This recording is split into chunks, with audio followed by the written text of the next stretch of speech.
Hey guys, welcome back to Wentworth Life, the channel that talks all things Wentworth. Yes, I am back after a small little break due to a crazy couple of weeks start to the new year, but all is well. I hope you're all fit and well out there and raring to go.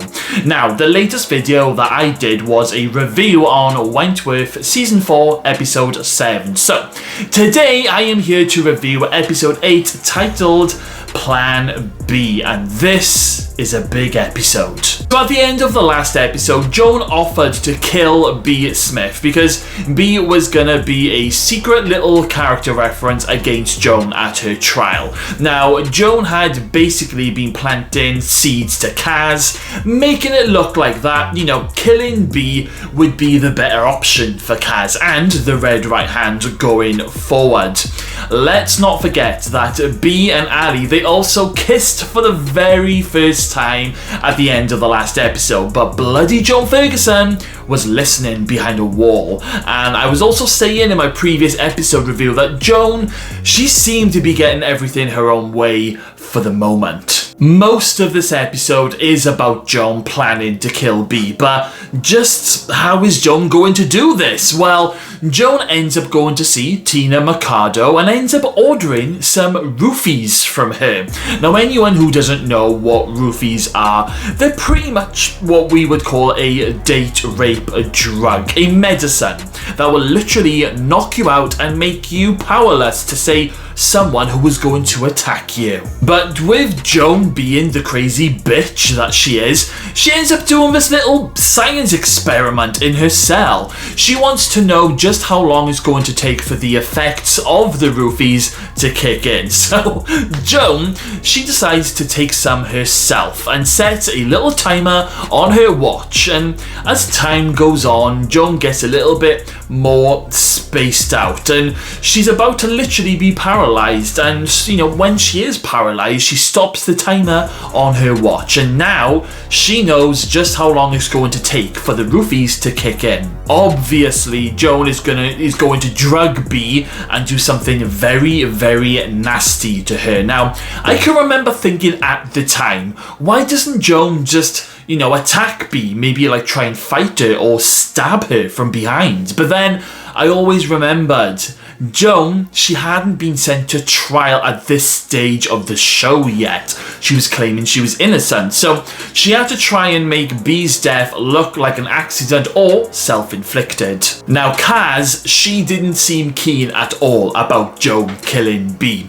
Even though CRAIGz isn't going to be doing the physical job herself, she is indeed helping to instigate this murder. And even though I hate CRAIGz at this point of the show, or you know, what she's doing, what we've got to remember is that Joan is actually brainwashing CRAIGz as well as everybody else. In fact, she's brainwashing everyone. Joan is the queen of the brainwashers. Now, before Joan actually puts this plan into action, we've actually get to see some really lovely Bea and Ali scenes in this episode. I love the moment when they're in the storeroom, in the kitchen, and then Bea, she just doesn't know what to do. She's so inexperienced and she's so nervous. This is a whole new world for Bea. You know, she's excited, but she's also frightened, and I tell you what, guys, Ali, she is so gentle with Bea during these scenes. I just love it. I'm sure a lot of us people who are part of the LGBTQ+ community can relate to this when you first come out and you have your very first kiss, your first relationship with somebody. I love it. I also love the very beginning of this episode when Maxine, she clocks on that something is going on between Bea and Ali, and Maxine, she's just standing there. She has this really lovely smile on her face because, Maxine, she's just this person who wants the best for Bea. In fact, Maxine wants the best for everyone, and it really, really sucks that Maxine is going through her cancer storyline at the moment. This episode actually has one of my favourite all-time scenes and quotes ever. It's the moment where Bea has a little, heart-to-heart session with Bridget, and Bea is there. She's chatting about, about woman falling in love with another woman in prison, and asking Bridget, is there really such a thing as what they call gate gay? Now, Bea, oh bless her, she's clearly confused with her feelings, and Bridget knows that something is up, and she definitely can see that Bea has got feelings for somebody in the prison. And the quote that I just personally absolutely love, it comes from Bridget, and she says, "Forget the terminology, just be in the moment and see how you feel, because if you've fallen for someone, then fuck the labels." I just absolutely love it. I know a lot of you guys love that quote as well. It's so powerful. You can see as well in Bea's face when she hears that. There's something just clicks in her brain when Bridget says that to her. Oh, well done, Bridget. I freaking love you. So, Bea is in love, and Joan is almost ready for her plan. But she needs to get rid of Boomer, and she needs to get those drugs into Bea's drink. So, starting with getting rid of Boomer. Maxine, she's going into hospital to start her, chemotherapy treatment. And Boomer, she's made an application to go with Maxine and look after her. Now, when the officers later on in the episode come to get Maxine to go to the hospital, Vera breaks the news to Boomer that unfortunately her application was denied. Now, Joan, she uses this opportunity to wind up Boomer, telling her that Vera didn't even try putting forward her application to the board, and this pretty much sends Boomer over the edge. And Boomer, she ends up banging on this door and calling Vera "Vinegar tits, you're shit," or something along those lines, and it's all in front of the new officer, Jake Stewart. And Vera, she's looking a little bit embarrassed, and she orders Boomer to be slotted. So that is Boomer out of the way. Now it is time for Joan to drug Bea's drink. Now this is a part that CRAIGz does play. Now CRAIGz, she ends up confronting Bea in the dining room, telling her that Bea let Maxine go to the hospital alone, and this really pisses off Bea because Bea loves Maxine, and they both get into a bit of a scuffle in the dining room, and this is when Joan puts those drugs into Bea's drink, which Bea does end up drinking. Later on, Bea goes to the kitchen cupboard to wait for Ali, and CRAIGz ends up rounding all of the women to basically do a sit-down protest for Maxine. This includes Ali. So now that CRAIGz has most of H Block away from the kitchen and all of the officers kept busy, Joan heads to the kitchen knowing that the drugs will have started working on Bea while Bea is in the cupboard, and Joan begins her deadly plan.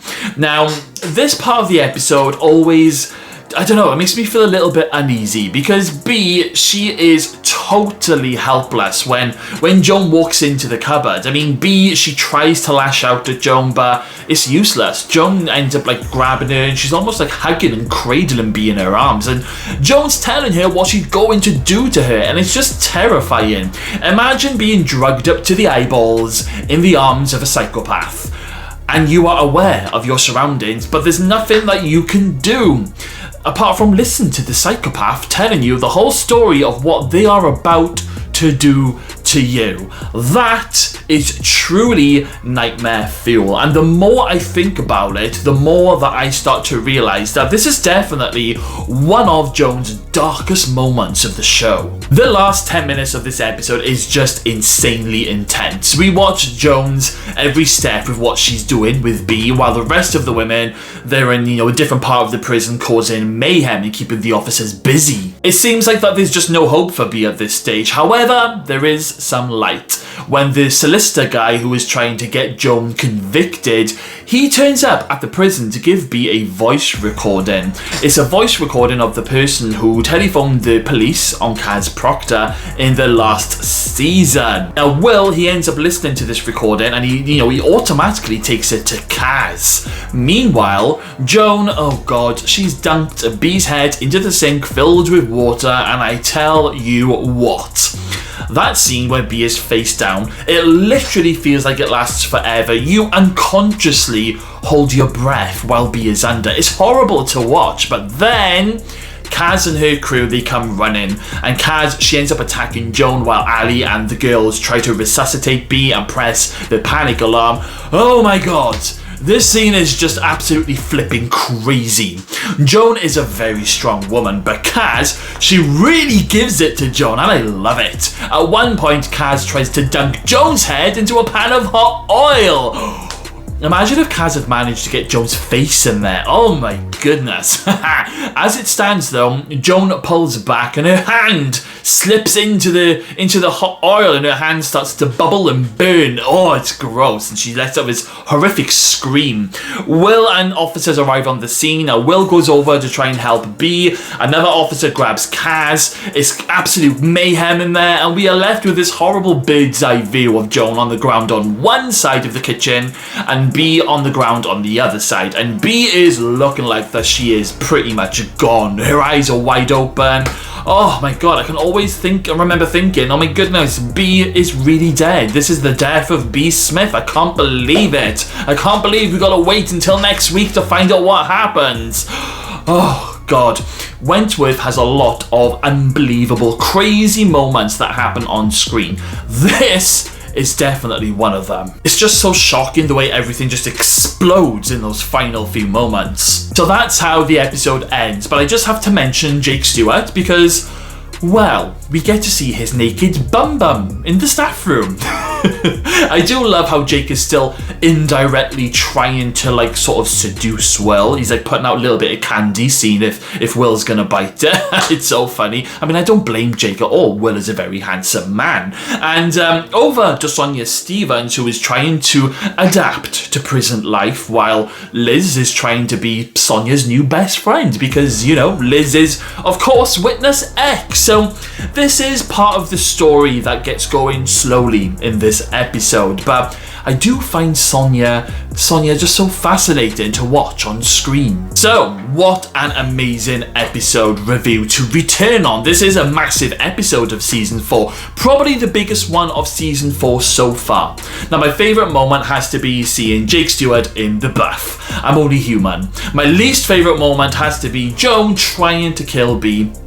I'm just not okay with that. But let's hear some of your thoughts on this episode. I bet a lot of you guys have got things to say on this one. Did this episode leave you speechless when the credits started rolling? Let me know all of your thoughts, guys, in the comments box below. Okay then, guys, thank you all for watching today's video. Make sure you smash that subscribe button, stay safe out there, and I will see you all again very, very soon.